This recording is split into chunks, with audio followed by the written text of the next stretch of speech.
व्यासाय भवनाशाय श्रीशाय गुणराशये हृद्याय शुद्धविद्याय मध्वाय च नमो नमः। तपो विद्या विरक्त्याति सुर्गुणौ घाकरानहं वादिराज गुरून् वन्दे हयग्रीवदयाश्रयान्। श्री गुरुभ्यो नमः।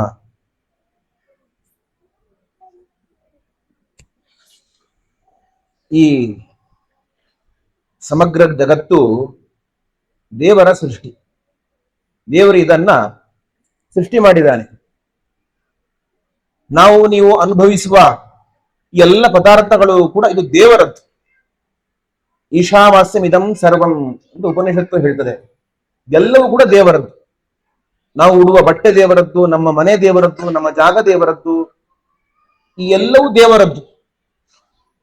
ಆದ್ರೆ ದೇವರ ಜಾಗದಲ್ಲಿ ನಾವೆಲ್ಲ ಬಾಡಿಗೆಗೆ ಇದ್ದೇವೆ. ಒಂದು ರೀತಿಯಲ್ಲಿ ನೋಡ್ಲಿಕ್ಕೆ ಹೋದ್ರೆ ಇದ್ಯಾವ್ದು ನಮ್ಮ ಸ್ವಂತದ್ದಲ್ಲ. ಸ್ವಂತದ್ದಲ್ಲದ ಈ ಮನೆಯಲ್ಲಿ ನಾವು ಬಂದು ನನ್ನದು ನನ್ನದು ನನ್ನದು ಅಂತ ನಾವೆಲ್ಲ ಹೇಳ್ಕೊಂಡು ತಿರುಗ್ತಾ ಇದ್ದೇವೆ. ಈ ಲೋಕದಲ್ಲಿ ಯಾರಾದರೂ ಹೋಗಿ ನೀವು ಈಗ ಬೇರೆಯವರ ಜಾಗಕ್ಕೆ ಬಾಡಿಗೆ ಮನೇಲಿ ಇದ್ದೀರಿ ಅಂತ ಅನ್ಕೊಳ್ಳಿ. ಬೆಂಗಳೂರಲ್ಲಿ ಬಾಡಿಗೆ ಮನೆಗಳೇ ಜಾಸ್ತಿ. ಬಾಡಿಗೆ ಮನೇಲಿ ಇದ್ದು ನನ್ನ ಮನೆ ಅಂತ ಹೇಳಿದ್ರೆ ಯಜಮಾನನಿಗೆ ಹೇಗಾಗಬೇಡ ಅಲ್ವಾ? ಆ ಯಜಮಾನ ವೃದ್ಧ ಹೋಗ್ತಾನೆ. ಅದೇ ರೀತಿಯಾಗಿ ನಾವೆಲ್ಲ ಇವತ್ತೆಲ್ಲ ದೇವರ ಅಧೀನದಲ್ಲಿ ಇದ್ದೇವೆ. ದೇವರ ಸೃಷ್ಟಿಯ, ದೇವರ ವ್ಯಾಪಾರದ ಈ ಅಧೀನವಾಗಿ ನಾವೆಲ್ಲ ಜಗತ್ತಲ್ಲಿ ಬದುಕ್ತಾ ಇದ್ದೇವೆ. ನಾವು ಉಪಯೋಗಿಸುವ ಪ್ರತಿಯೊಂದು ಪದಾರ್ಥಗಳು ಕೂಡ ಭಗವಂತನದ್ದು. ಈ ಪ್ರಜ್ಞೆ ಇಲ್ಲದೇನೆ ನಾವು ನನ್ನದು ನನ್ನದು ನನ್ನದು ಅಂತ ಅಹಂಕಾರದಿಂದ ವರ್ತಿಸಿದ್ರೆ ನಮ್ಮನ್ನಾಳುವಂತಹ ದೇವರಿಗೆ ಹೇಗಾಗಬೇಡ. ನಾವು ದೇವರಿಗೆ ಎಷ್ಟು ಅನ್ಯಾಯ ಮಾಡ್ತಾ ಇಲ್ಲ, ದೇವರಿಗೆ ಎಷ್ಟು ಅಪಚಾರವನ್ನು ಮಾಡ್ತಾ ಇಲ್ಲ. ಸ್ವಲ್ಪ ವಿವೇಕವನ್ನು ತಾಳಬೇಕು. ನಾವು ನಮ್ಮ ಬದುಕು ಎಷ್ಟು ಪ್ರಾಮಾಣಿಕವಾಗಿರಬೇಕು. ಇದೆಲ್ಲವೂ ಕೂಡ ದೇವರು ಕೊಟ್ಟದ್ದು, ದೇವರಿಗಾಗಿಯೇ ಸಮರ್ಪಣೆ ಮಾಡ್ತೇನೆ ಹೇಳುವಂತಹ ಈ ಪರಿಶುದ್ಧವಾದಂತಹ ಪ್ರಾಮಾಣಿಕವಾದ ಭಾವ ನಮ್ಮಲ್ಲಿ ಬರಬೇಕು. ಆವಾಗ ಮಾತ್ರ ದೇವರ ಅನುಗ್ರಹ ನಮಗೆ ಆಗಲಿಕ್ಕೆ ಸಾಧ್ಯ. ಒಂದು ಮಹಾಭಾರತದಲ್ಲಿ ಒಂದು ಕಥೆ ಬರ್ತದೆ. ಧರ್ಮರಾಜನಿಗೆ ವೇದವ್ಯಾಸ ದೇವರು ಹೇಳುವಂತಹ ಕಥೆ ಇದು. ಶಂಖ ಹಾಗೂ ಲಿಖಿತ ಅಂತ ಇಬ್ರು ಅಣ್ಣ ತಮ್ಮಂದಿರು ಇದ್ರು. ತುಂಬಾ ಪ್ರಾಮಾಣಿಕವಾದ ಬದುಕನ್ನು ಮಾಡ್ತಾ ಇದ್ದವರು ಇಬ್ರು ಅಣ್ಣ ತಮ್ಮಂದಿರು ಕೂಡ. ಈ ಇಬ್ಬರದ್ದು ಕೂಡ ಮನೆ ಅಕ್ಕಪಕ್ಕದಲ್ಲೇ ಇತ್ತು. ಇಬ್ಬರದ್ದು ತೋಟ ಇತ್ತು. ಒಳ್ಳೆಯ ಫಲವತ್ತಾದಂತಹ ಹಣ್ಣುಗಳನ್ನು ಕೊಡುವಂತಹ ಬೇರೆ ಬೇರೆ ಜಾತಿಯ ಮರಗಳನ್ನೆಲ್ಲ ಬೆಳೆಸಿ ಇದ್ರು. ಒಳ್ಳೆಯ ಸಮೃದ್ಧಿ ಇರುವಂತಹ ತೋಟಗಳು ಇಬ್ರು ಅಣ್ಣ ತಮ್ಮಂದರಿಗೆ ಇತ್ತು. ಈ ಅಣ್ಣ ಶಂಖ ಅಂತ ಒಂದು ಬಾರಿ ಅವನು ಯಾವುದೋ ಒಂದು ಕಾರ್ಯ ನಿಮಿತ್ತವಾಗಿ ಬೇರೆ ಊರಿಗೆ ಪ್ರಸಂಗ ಬಂತು. ಬೇರೆ ಊರಿಗೆ ಹೋಗಿದ್ದ. ತಮ್ಮನಾದಂತಹ ಲಿಖಿತ ಮಾತ್ರ ಅವನು ಊರಲ್ಲಿದ್ದ. ಒಂದು ದಿವಸ ಏನಾಯ್ತು, ಲಿಖಿತ ಆ ತಮ್ಮ ಸುಮ್ಮನೆ ಆ ಕಡೆ ಈ ಕಡೆ ಹೋಗ್ತಾ ಇರಬೇಕಾದ್ರೆ ಅಣ್ಣನ ತೋಟಕ್ಕೆ ಹೋದ. ಶಂಖನ ತೋಟಕ್ಕೆ ಹೋದಾಗ ನೋಡ್ತಾನೆ ಆ ತೋಟದಲ್ಲಿ ಹಣ್ಣುಗಳೆಲ್ಲವೂ ಕೂಡ ಫಲಭರಿತವಾಗಿತ್ತು, ಒಳ್ಳೆ ಪಕ್ವವಾಗಿತ್ತು. ಆ ಹಣ್ಣನ್ನ ಕಿತ್ತು ತಿಂದ. ಹಣ್ಣು ಬಹಳ ಸಿಹಿಯಾಗಿತ್ತು ಅಂತ ಅನಿಸಿತು. ಮರು ದಿವಸ ಮತ್ತೆ ಅವನ ಅಣ್ಣ ಊರಿಗೆ ಬಂದ. ಶಂಖ ಊರಿಗೆ ಬಂದಾಗ ಶಂಖನ ಬಳಿಯಲ್ಲಿ, ಅಣ್ಣನ ಬಳಿಯಲ್ಲಿ ತಮ್ಮ ಲಿಖಿತ ಹೇಳ್ತಾನೆ, ಅಣ್ಣ ನಿನ್ನ ತೋಟದ ಹಣ್ಣು ಬಹಳ ಸಿಹಿಭರಿತವಾಗಿದೆ, ಬಹಳ ಚೆನ್ನಾಗಿತ್ತು, ನಾನು ತಿಂದೆ ಹೇಳ್ತಾನೆ. ವಾಸ್ತವಿಕವಾಗಿ ಅಣ್ಣ ತಮ್ಮಂದ್ರು ಚೆನ್ನಾಗಿದ್ರು, ಪ್ರಾಮಾಣಿಕವಾದ ಬದುಕ ಬರುತ್ತು. ಅಣ್ಣ ಹೇಳ್ತಾನೆ, ಅಲ್ಲ ನೀನು ಹೇಗೆ ತಿಂದಿ? ನಾನು ಯಜಮಾನ, ಈ ತೋಟಕ್ಕೆ ಯಜಮಾನ ನಾನು. ನನ್ನ ಅಪ್ಪಣೆಯನ್ನ ಕೇಳದೇನೆ ನೀನು ಹೇಗೆ ತಿಂದಿ? ನಿನ್ನ ತಮ್ಮ ಆಗಿರ್ಬೋದು, ನನ್ನ ತಮ್ಮ ಆಗಿರ್ಬೋದು. ತಮ್ಮ ಆಗಿದ್ರು ಕೂಡ ಅಣ್ಣನಲ್ಲಿ ಒಂದು ಮಾತು, ಅಣ್ಣ ನಿನ್ನ ತೋಟದ ಆ ಹಣ್ಣನ್ನ ಕಿತ್ತು ತಿಂತ ಇದ್ದೇನೆ ಅಂತ ಕೇಳಿ ತಿನ್ಬೇಕಿತ್ತಲ್ವಾ?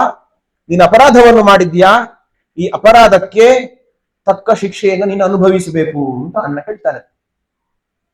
ಅಣ್ಣ ಹೀಗೆ ಹೇಳಿದ ತಕ್ಷಣ ತಮ್ಮ ಮರು ಮಾತಾಡ್ಲಿಲ್ಲ ಅಂತ, ಆಯ್ತು ಅಂತ ಹೇಳಿದ್ನಂತೆ. ಅಂದ್ರೆ ಅಷ್ಟು ಪ್ರಾಮಾಣಿಕವಾದ ಬದುಕನ್ನ ನಡೆಸ್ತಾ ಇದ್ದವರು ತಪ್ಪನ್ನ ತಪ್ಪು ಅಂತ ಒಪ್ಪಿಕೊಂಡ್ರು. ಹೌದು, ನಾನು ತಪ್ಪು ಮಾಡಿದ್ದೇನೆ, ಅಣ್ಣನ ಬಳಿಯಲ್ಲಿ ಕೇಳದೇನೆ ಹಣ್ಣನ್ನು ಕಿತ್ತು ತಿಂದು ಬಿಟ್ಟೆ ಅಂತ. ತಿಂದದ್ದು ಒಂದು ಬರೀ ಯಕಶ್ಚಿತ ಕಣ್ಣು. ನೀವು ಹೇಳ್ತೀರಿ ಹಣ್ಣು ತಿಂದ್ರೆ ಏನ್ರಿ ತಲೆ ಹೋಗ್ತದೆ, ಚಿನ್ನ ತೆಗ್ದ ಅಂತ ಕೇಳ್ತೀರಿ ನೀವು. ಅದು ಚಿನ್ನ ಆಗ್ಲಿ ಮಣ್ಣಾಗ್ಲಿ, ಅದು ಅಡಿಕೆ ಕದ್ದರು ಕಳ್ಳ, ಆನೆ ಕದ್ದರು ಕಳ್ಳ, ಕಳ್ಳನೆ ಕದೀಬಾರ್ದು ಅಷ್ಟೇ.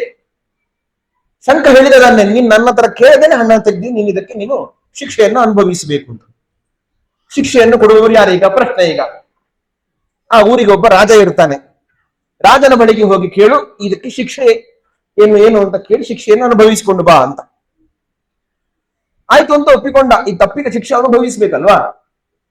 ಆ ಊರಿನ ರಾಜನ ಬಳಿಗೆ ಹೋಗ್ತಾನೆ, ಲಿಖಿತ ಹೋಗ್ತಾನೆ. ಹೋದಾಗ ರಾಜನು ಕೂಡ ಅಷ್ಟೇ ಬಹಳ ಒಳ್ಳೆಯವನು. ಈ ವ್ಯಕ್ತಿ ಬಂದ ಕೂಡಲೇ ಅವನಿಗೆ ಆದರಾದಿತ್ಯವನ್ನು ಮಾಡ್ತಾನೆ, ಉಪಚಾರವನ್ನು ಮಾಡ್ತಾನೆ. ಇಲ್ಲ ಆದ್ಮೇಲೆ ಏನು ಬೇಕು ಕೇಳು ಅಂತ ರಾಜ ಕೇಳ್ತಾನೆ. ಅವಾಗ ಲಿಖಿತ ಹೇಳ್ತಾನೆ, ನಾನು ಏನು ಕೇಳಿದ್ರು ಕೊಡ್ತೀಯಲ್ವಾ?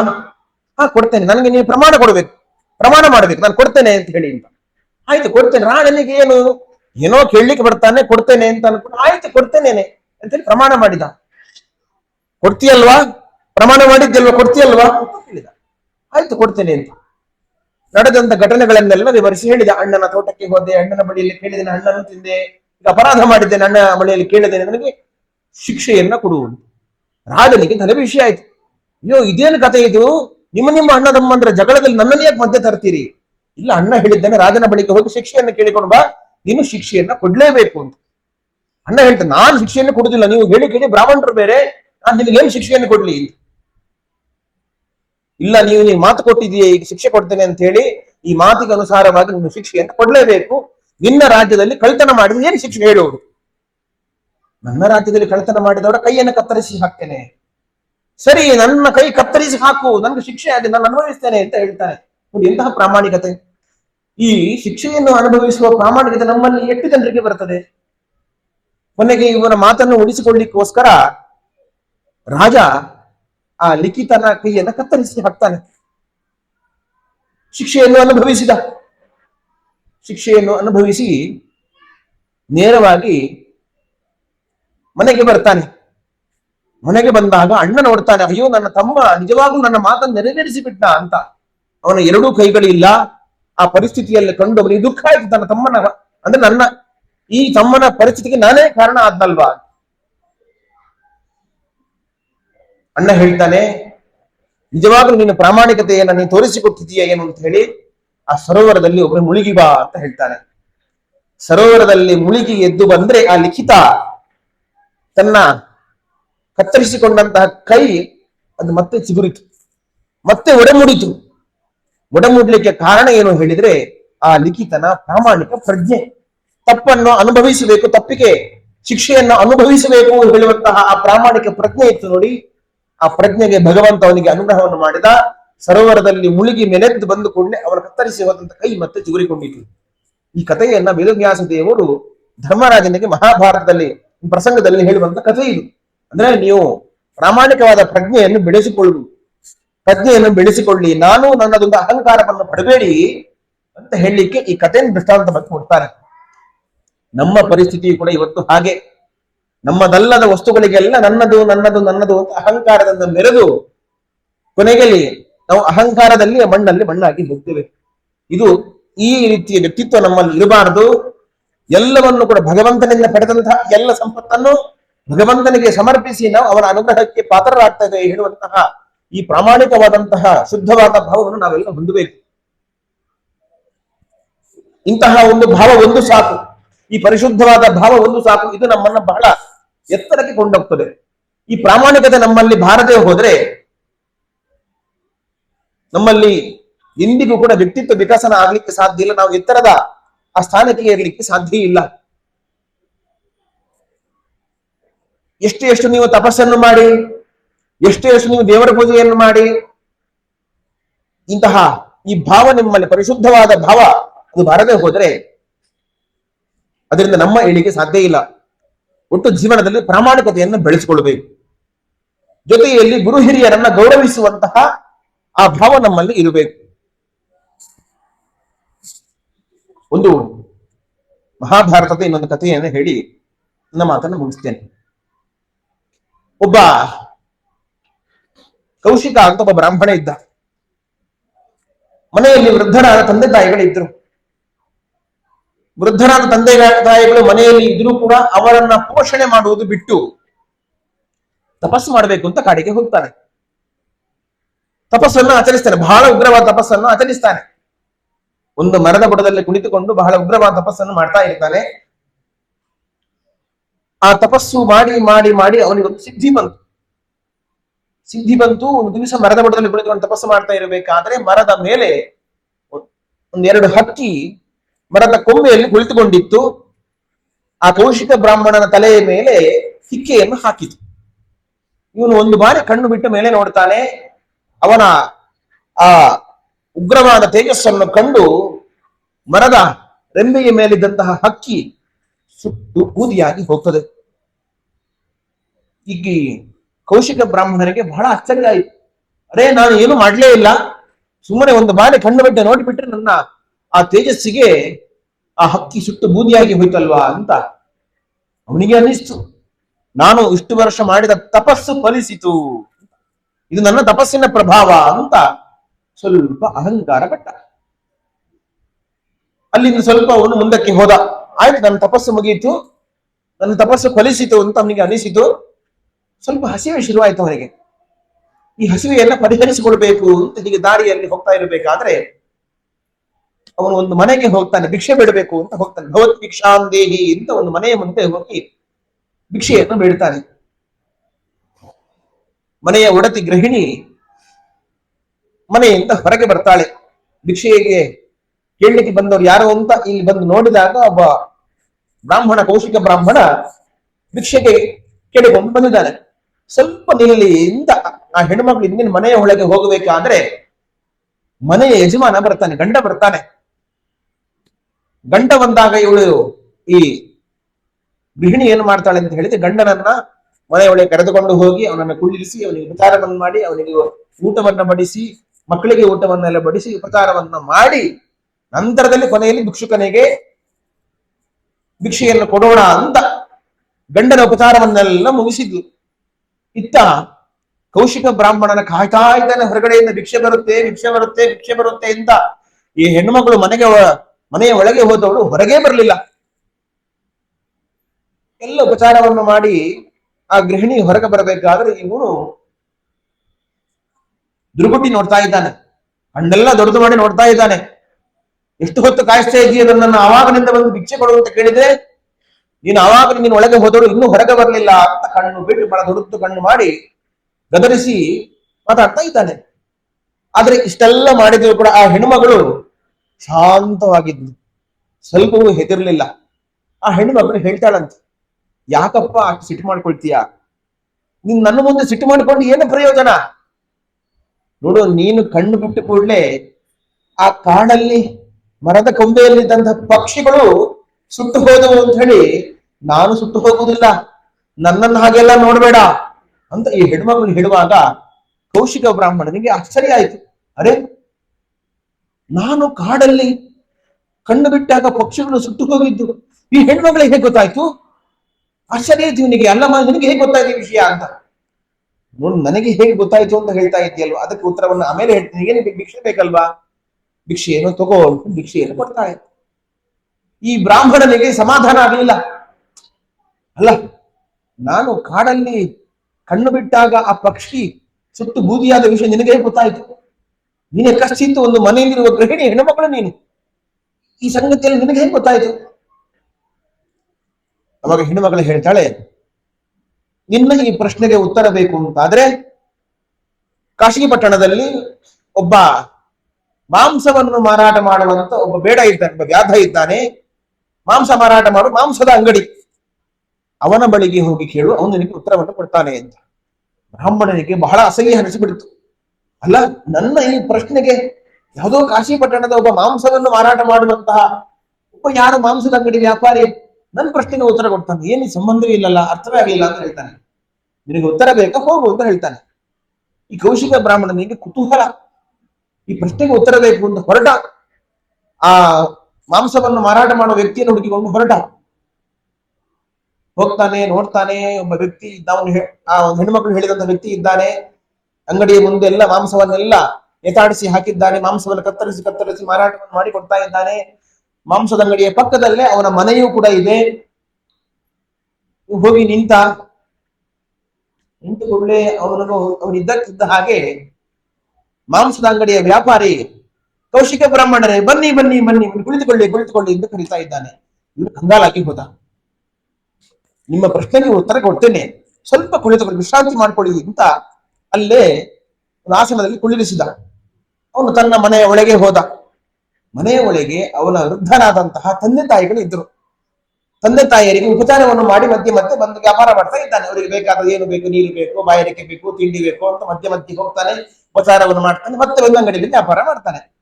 ಇದನ್ನೆಲ್ಲ ಗಮನಿಸ್ತಾ ಇದ್ದ ಈ ಬ್ರಾಹ್ಮಣ. ಏನು ಅರ್ಥ ಆಗ್ತಾ ಇಲ್ವೇ, ಏನಿದು? ಕೊನೆಗೆ ಎಲ್ಲವನ್ನು ಮುಗಿಸಿ, ವ್ಯಾಪಾರವನ್ನೆಲ್ಲ ಮುಗಿಸಿ ಈ ವ್ಯಾಪಾರಿ ಬರ್ತಾನೆ, ಮಾಂಸವನ್ನು ವ್ಯಾಪಾರ ಮಾಡಿ ವ್ಯಾಪಾರಿ ಬರ್ತಾನೆ. ಬಂದು ಕುಳಿತುಕೊಂಡ. ಬ್ರಾಹ್ಮಣರು ಹೀಗೆ ಮಾತಾಡುವ, ಬಂದು ನಿಮ್ಮ ಸಮಸ್ಯೆ ಏನು? ಈಗ ನೀವು ಈ ಪ್ರಶ್ನೆಗೆ ಉತ್ತರ ಬೇಕಲ್ವಾ? ಆ ಗೃಹಿಣಿಯ ಬಳಿಗೆ ಹೋದ್ರಿ. ಆ ಗೃಹಿಣಿ ಹೇಳಿದ್ರು, ಅಲ್ಲೊಬ್ಬ ಮಾಂಸವನ್ನು ಮಾರಾಟ ಮಾಡುವ ವ್ಯಕ್ತಿ ಇದ್ದಾನೆ, ಅವನ ಬಳಿಗೆ ಹೋಗಿ ಪ್ರಶ್ನೆಗೆ ಉತ್ತರವನ್ನು ಕಂಡುಕೊಳ್ಳಿ ಅಂತ ಅಲ್ವಾ? ಆ ಪ್ರಶ್ನೆಗೆ ಉತ್ತರ ಕೇಳಲಿಕ್ಕೆ ನೀವು ಇಲ್ಲಿಗೆ ಬಂದದಲ್ವಾ ಅಂತ ಹೇಳಿದಾಗ ಕೌಶಿಕ ಬ್ರಾಹ್ಮಣನಿಗೆ ಏನು ಹೇಳಬೇಕು ಅಂತ ಗೊತ್ತಾಗಲಿಲ್ಲ. ಹೌದು, ಅದಕ್ಕೆ ಬಂದೆ, ಪ್ರಶ್ನೆಗೆ ಉತ್ತರ ಕೇಳಲಿಕ್ಕೆ ಬಂದೆ, ನನಗೆ ಅರ್ಥ ಆಗ್ತಾ ಇಲ್ಲ, ಇದೆಲ್ಲ ನಿಮ್ಗೆ ಹೇಗೆ ಗೊತ್ತಾಗ್ತಾ ಇದೆ? ನಾನು ಇಷ್ಟು ತಪಸ್ಸು ಮಾಡಿದ್ರು ಕೂಡ ನನಗೆ ಈ ಸಿದ್ಧಿ ಬರಲಿಲ್ಲ, ನಿಮಗೆ ಹೇಗೆ ಬಂತು ಅಂತ ಹೇಳಿ ಈ ಬ್ರಾಹ್ಮಣ ಕೇಳಿದಾಗ ಆ ಬೇಡ ಮಾಂಸವನ್ನು ವ್ಯಾಪಾರ ಮಾಡುವಂತಹ ವ್ಯಾಪಾರಿ ಹೇಳ್ತಾನೆ, ಇದೆಲ್ಲ ಉತ್ತರವನ್ನು ಹೇಳ್ತೀನಿ. ಆ ಗೃಹಿಣಿ ಹೆಣ್ಮಗಳಿದ್ದಾಳಲ್ವಾ, ತನ್ನ ಆ ಕರ್ತವ್ಯವನ್ನ ಪ್ರಾಮಾಣಿಕತೆಯಿಂದ ಮಾಡ್ತಾ ಇದ್ಲು. ಗೃಹಿಣಿಯಾದವಳ ಕರ್ತವ್ಯ ಏನು? ಪತಿ ಸೇವೆಯನ್ನು ಮಾಡಬೇಕು, ಮಕ್ಕಳ ಪೋಷಣೆಯನ್ನ ಚೆನ್ನಾಗಿ ಮಾಡಬೇಕು, ಮನೆಯನ್ನ ಚೆನ್ನಾಗಿ ನಡೆಸಿಕೊಂಡು ಹೋಗಬೇಕು. ಇದು ಒಬ್ಬಳು ಗೃಹಿಣಿಯ ಕರ್ತವ್ಯಗಳು. ಈ ಕರ್ತವ್ಯವನ್ನ ಆ ಹೆಣ್ಣುಮಕ್ಕಳು ಬಹಳ ಪ್ರಾಮಾಣಿಕವಾಗಿ ಮಾಡ್ತಾ ಇದ್ದಾಳೆ. ಆ ಪ್ರಾಮಾಣಿಕತೆಯಿಂದ ಅವಳು ಮಾಡುವಂತಹ ಸೇವೆಯೇ, ಆ ಕರ್ತವ್ಯವೇ ಅವಳಿಗೆ ಆ ಸಿದ್ಧಿಯನ್ನ ತಂದುಕೊಟ್ಟಿತು. ನಿನ್ನನ್ನು ನೋಡಿದ ಕ್ಷಣ ಎಲ್ಲವೂ ಕಣ್ಣ ಮುಂದೆ ಬಂತು ಅವಳಿಗೆ. ಸರಿ, ಹೆಣ್ಣುಮಕ್ಕಳದ್ದು ಆಯ್ತು, ನಿನ್ನದೇನು ಕತೆ? ನೀನಿಲ್ಲಿ ಮಾಂಸವನ್ನು ಕತ್ತರಿಸಿ ವ್ಯಾಪಾರ ಮಾಡುವವನು, ನಿನಗೆ ಹೇಗೆ ಬಂತು ಈ ಸಿದ್ಧಿಯಲ್ಲ? ಅದಕ್ಕೆ ಆ ಮಾಂಸದ ವ್ಯಾಪಾರಿ ಹೇಳ್ತಾನೆ, ನೋಡು, ಮಾಂಸವನ್ನು ಕತ್ತರಿಸುವ ವ್ಯಾಪಾರ ಅಂತ ನನ್ನನ್ನು ಹಿಯಾಡಿಸಬೇಡ. ನಾನು ಮಾಡುವ ವ್ಯಾಪಾರವನ್ನು ನಾನು ಪ್ರಾಮಾಣಿಕವಾಗಿ ಮಾಡ್ತಾ ಇದ್ದೇನೆ. ₹1 ನಾನು ಯಾರಿಗೂ ಮೋಸ ಮಾಡ್ತಾ ಇಲ್ಲ. ಅಷ್ಟು ಮಾತ್ರ ಅಲ್ಲದೆ, ನಾನು ಈ ಮಾಂಸದ ವ್ಯಾಪಾರವನ್ನ ಇಷ್ಟಪಟ್ಟು ಮಾಡ್ತಾ ಇಲ್ಲ, ನನ್ನ ವೃತ್ತಿ ಧರ್ಮ ಅಂತ ಮಾಡ್ತಾ ಇದ್ದೇನೆ.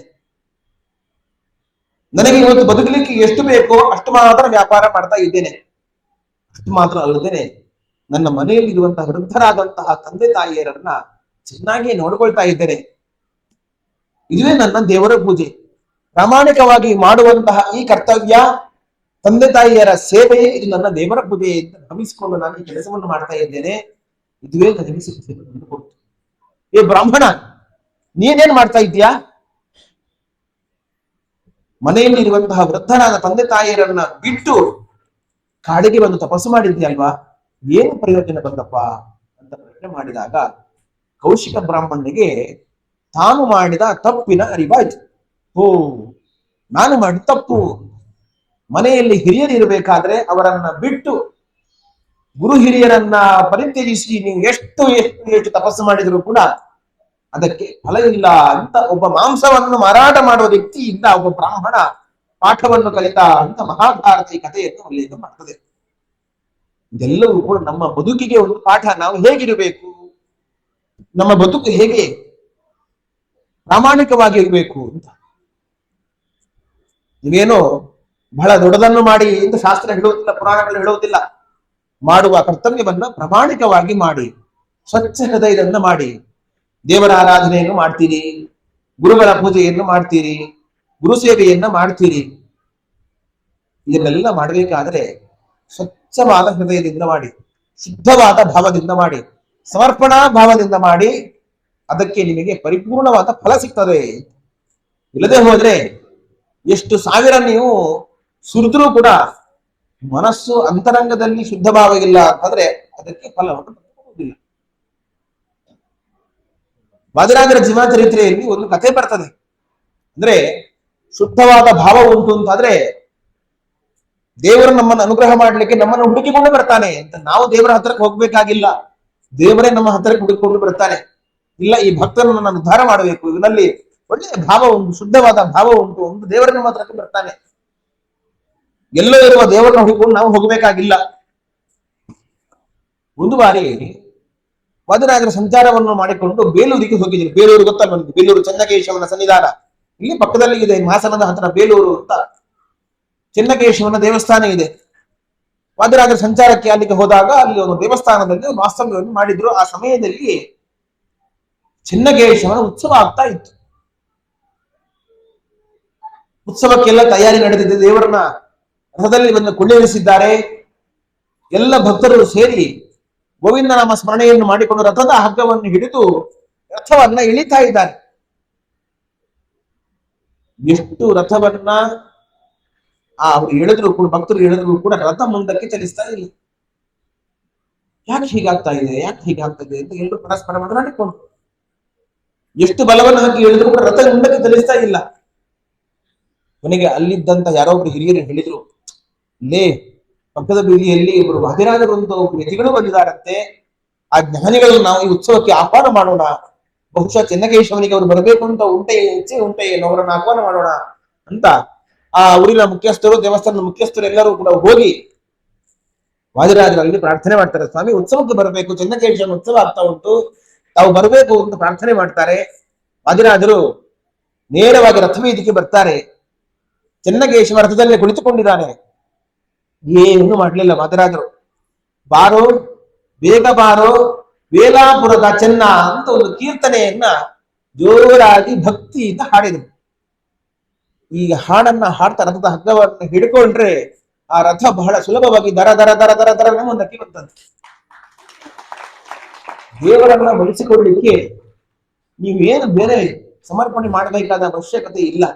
ಶುದ್ಧವಾದ ಭಾವದಿಂದ ನೀವು ಭಕ್ತಿಯನ್ನ ಸಮರ್ಪಣೆ ಮಾಡಿದ್ರೆ ಸಹಜವಾಗಿ ದೇವರು ನಮ್ಮ ಹತ್ತಿರಕ್ಕೆ ಬರ್ತಾನೆ ಅಂತ ಹೇಳಲಿಕ್ಕೆ ಈ ಪ್ರಸಂಗ ನಮಗೆ ಸಾಕ್ಷಿಯಾಗ್ತದೆ. ದೇವರು ವಾದಿರಾಜರನ್ನು ಹುಡುಕಿಕೊಂಡು ಬಂದ.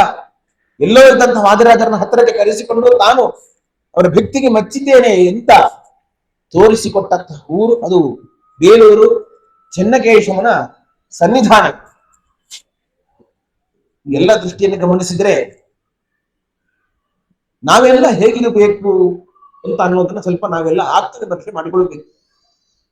ನಮ್ಮ ವರ್ತನೆಗಳೆಲ್ಲ ಹೇಗಿದೆ, ನಾವು ಹೇಗಿರಬೇಕು, ಹೇಗೆ ಆಗಬೇಕು, ನಾವು ಎಲ್ಲಿಂದ ಬಂದಿದ್ದೇವೆ,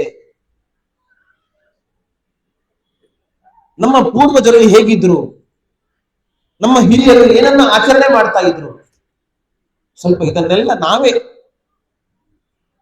ನಮಗೆ ನಾವೇ ಆತ್ಮವಿಮರ್ಶೆ ಮಾಡಿಕೊಳ್ಬೇಕು. ಇದನ್ನು ಇನ್ನೊಬ್ಬರ ಹತ್ರ ಕೇಳಿ ಮಾಡಿಸಿಕೊಳ್ಳುವಂತದ್ದಲ್ಲ. ಇದೆಲ್ಲವೂ ಕೂಡ ನಮಗೆ ನಾವೇ ಆತ್ಮವಿಮರ್ಶೆ ಮಾಡಿಕೊಂಡು ಚಿಂತನೆ ಮಾಡಿದಾಗ ಸತ್ಯ ಏನು ಅಂತ ಅರಿವಾಗ್ತದೆ. ಪ್ರಾಮಾಣಿಕತೆಯಿಂದ ಅದನ್ನೆಲ್ಲ ನಮ್ಮ ಈ ಒಂದು ಜೀವನದಲ್ಲಿ ಅಳವಡಿಸಿಕೊಳ್ಳೋಣ. ವಾದಿರಾಜರು ಸಾರ್ವಭೌಮರು 500 ವರ್ಷಗಳ ಹಿಂದೆ ದೈವಜ್ಞ ಬ್ರಾಹ್ಮಣ ಸಮುದಾಯಕ್ಕೆ ವೈಷ್ಣವ ದೀಕ್ಷೆಯನ್ನು ಕೊಟ್ಟು ಅನುಗ್ರಹ ಮಾಡಿದ್ದಾರೆ. ಅವರು ಖಂಡ ಸಮುದಾಯಕ್ಕೆ ಅವರು ವೈಷ್ಣವ ದೀಕ್ಷೆಯನ್ನು ಕೊಡ್ಲಿಲ್ಲ. ಇಂತಹ ಈ ಹವ್ಯಾಸ ವಾದಿರಾಜರಲ್ಲಿ ಇರಲಿಲ್ಲ. ನೋಡಿ ಕೊಟ್ಟಿದ್ದಾರೆ. ಯಾರಿಗೆ ಕೊಡಬೇಕು, ವೈಷ್ಣವ ದೀಕ್ಷೆಯನ್ನು ಯಾರಿಗೆ ಕೊಡಬೇಕು ಅಂತ ನೋಡಿ ಕೊಟ್ಟಿದ್ದಾರೆ. ಈ ನಮ್ಮ ಸಮಾಜದಲ್ಲಿ ಅನೇಕ ರೀತಿಯ ಸಮುದಾಯಗಳುಂಟು. ಎಲ್ಲ ಸಮುದಾಯಕ್ಕೂ ಮಾಡಿದಾರಾ? ಇಲ್ಲ. ಈ ಸಮುದಾಯಕ್ಕೆ ಮಾಡಬೇಕು, ಇವರನ್ನ ಮೇಲಕ್ಕೆ ಎತ್ತಬೇಕು, ಇವರನ್ನ ವೈಷ್ಣವರನ್ನಾಗಿ ಮಾಡಬೇಕು, ಒಳ್ಳೆಯ ದಾರಿಯಲ್ಲಿ ಇವರನ್ನ ತರಬೇಕು, ಮೋಕ್ಷದ ದಾರಿಯನ್ನ ತೋರಿಸಬೇಕು ಅಂತ ಹೇಳಿ ವೈಷ್ಣವ ದೀಕ್ಷೆಯನ್ನ ಮುದ್ರಾಧಾರಣೆಯನ್ನು ತಪ್ತ ಮುದ್ರಾಧಾರಣೆಯನ್ನು ಮಾಡಿಸಿ ವೈಷ್ಣವ ದೀಕ್ಷೆಯನ್ನು ಕೊಟ್ಟು ಉದ್ಧಾರ ಮಾಡಿದ್ದಾರೆ. ಈ ಪ್ರಜ್ಞೆಯನ್ನ ನಮ್ಮ ಜೀವನದಲ್ಲಿ ನಾವು ಸದಾ ಕಾಲ ಇಟ್ಟುಕೊಳ್ಬೇಕು. ವೈಷ್ಣವ ಲಾಂಛನಗಳನ್ನ ಸದಾಕಾಲ ದೇಹದಲ್ಲಿ ಧರಿಸಿಕೊಳ್ಳಬೇಕು. ಗೋಪೀಚಂದನವನ್ನು ಧರಿಸಿಕೊಳ್ಳಬೇಕು. ವಾದಿರಾಜರ ವೃತ್ತಿಕೆಯನ್ನು ಧರಿಸಿಕೊಳ್ಳಬೇಕು. ಶಂಖಚಕ್ರ ಚಿಹ್ನೆಗಳನ್ನು ಸದಾಕಾಲ ದೇಹದಲ್ಲಿ ಧರಿಸಿಕೊಳ್ಳಬೇಕು. ಇದು ವಾದಿರಾಜರು ಕೊಟ್ಟಂತಹ ಅನುಗ್ರಹ ಅನ್ನುವ ಈ ಭಾವನೆ ನಮ್ಮಲ್ಲಿ ಸದಾ ಇತ್ತು ಅಂತಾದ್ರೆ ವಾದಿರಾಜರು ಅಂದು ನಿಮಗೆ ವೈಷ್ಣವ ದೀಕ್ಷೆಯನ್ನು ಕೊಟ್ಟದಕ್ಕೆ ಅದು ಸಾರ್ಥಕವಾಗ್ತದೆ. ಅದನ್ನ ಮುಂದಿನ ತಲೆಮಾರಿಗೂ ಕೂಡ ಮುಂದುವರಿಸಿಕೊಂಡು ಹೋಗುವಂತಹ ಸಂಸ್ಕಾರವನ್ನು ನಾವು ನಮ್ಮ ಮಕ್ಕಳಿಗೂ ಕೊಡಬೇಕು. ಇದು ಬಹಳ ಮುಖ್ಯವಾದದ್ದು. ಮಕ್ಕಳನ್ನ ನಾವು ಯಾವ ರೀತಿಯಾಗಿ ತಯಾರು ಮಾಡ್ತೇವೆ, ಅವರಿಗೆ ಯಾವ ರೀತಿಯ ಸಂಸ್ಕಾರವನ್ನು ಕೊಡ್ತೇವೆ ಅನ್ನೋದು ನಮಗೆ ಮುಖ್ಯವಾಗ್ತದೆ. ಮಕ್ಕಳಿಗೆ ತಿಳಿ ಹೇಳಬೇಕು, ಯಾವುದು ನಿಜವಾದ ದಾರಿ ಎಂಬುದನ್ನ ತಿಳಿ ಹೇಳಿ ಅವರನ್ನ ಸರಿಯಾದ ಮಾರ್ಗದಲ್ಲಿ ಬರುವಂತೆ ನಾವೇ ಪೋಷಕರೇ ಅವರಿಗೆ ಪ್ರೇರೇಪಣೆ ಕೊಟ್ಟು ನಮ್ಮ ಊರಿನ ದೇವಸ್ಥಾನಕ್ಕೆ, ನಮ್ಮ ಕುಲದೇವರ ಸನ್ನಿಧಾನಕ್ಕೆ, ಗುರುಮಠಕ್ಕೆ ಅವರನ್ನ ಕರೆದುಕೊಂಡು ಬಂದು ಯಾವುದು ಸತ್ಯ, ಯಾವುದು ಆಚರಣೆ, ನಮ್ಮ ಆಚರಣೆಗಳು ಹೇಗಿರಬೇಕು, ನಮ್ಮ ನಡೆನುಡಿಗಳು ಹೇಗಿರಬೇಕು ಅಂತ ಸ್ವತಃ ನಾವು ಮಾಡಿ ತೋರಿಸಬೇಕು. ಮಕ್ಕಳ ಕೈಯಿಂದ ನಾವು ಹೇಳಿಸಿಕೊಳ್ಳುವಂತ ಆಗಬಾರದು. ಮುಂದೊಂದು ದಿವಸ ನನ್ನಪ್ಪ ನನಗೆ ಯಾವುದೂ ಹೇಳಲಿಲ್ಲ ಅಂತ ನಾಳೆ ನಮ್ಮ ಮಕ್ಕಳು ನಮ್ಮನ್ನ ದೂರುವ ಹಾಗೆ ಆಗಬಾರ್ದು. ಇವತ್ತು ಅನೇಕ ಮಂದಿ ಬಂದವರು ಹೇಳ್ತಾ ಇದ್ದಾರೆ, ನಮ್ಮಪ್ಪ ನಮ್ಮ ಅಜ್ಜ ನಡೆದುಕೊಂಡ ಮಠ ಇದು ಅಂತ ಬಹಳ ಅಭಿಮಾನದಿಂದ ಹೇಳಿಕೊಳ್ತಾರೆ. ಇದು ಮುಂದಿನ ತಲೆಮಾರಿಗೂ ಕೂಡ ಬರಬೇಕು. ಆ ಪ್ರಜ್ಞೆ ಎಲ್ಲ ಸಮಾಜದ ಪ್ರತಿಯೊಬ್ಬ ವ್ಯಕ್ತಿಯಲ್ಲೂ ಕೂಡ ಬರಲಿ ಅಂತ ಹೇಳಿ ಈ ಸಂದರ್ಭದಲ್ಲಿ ವಿಶೇಷವಾಗಿ ಹರಿಸ್ತೇವೆ. ಬೆಂಗಳೂರು ನಗರದಲ್ಲಿ ದೈವಜ್ಞ ಬ್ರಾಹ್ಮಣ ಸಮುದಾಯದವರು ಕಳೆದ 2-3 ವರ್ಷಗಳಿಂದ ನಿರಂತರವಾಗಿ ಈ ಗುರುವಂದನಾ ಕಾರ್ಯಕ್ರಮವನ್ನು ಮಾಡಿಕೊಂಡು ಬರ್ತಾ ಇದ್ದಾರೆ. ವರ್ಷದಿಂದ ವರ್ಷಕ್ಕೆ ಸಂಖ್ಯೆಯ ಅಭಿವೃದ್ಧಿ ಆಗ್ತಾ ಇದೆ. ಸಂಖ್ಯೆ ಅಭಿವೃದ್ಧಿ ಆಗ್ತಾ ಇದ್ದಾಗ ಈ ಜಾಗವು ಚೇಂಜ್ ಆಗ್ತಾ ಇದೆ.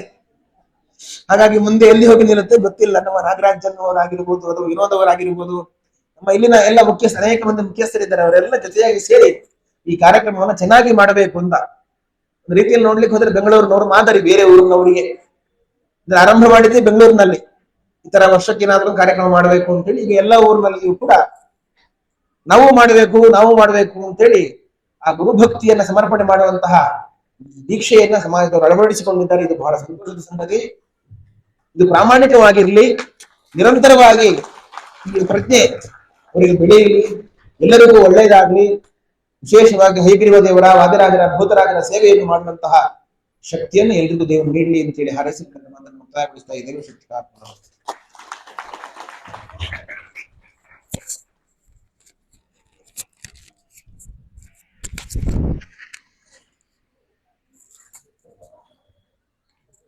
ತಮ್ಮ ಆಶೀರ್ವಚನದ ಮೂಲಕ ನಮ್ಮನ್ನೆಲ್ಲ ಹರಿಸಿದ ಶ್ರೀ ವಿಷ್ಣುವಲ್ಲಭದಿ ಶ್ರೀಪಾದರಿಗೆ ನಮ್ಮೆಲ್ಲರ ಚಪ್ಪಾಳಿಯ ಮೂಲಕ ಗೌರವ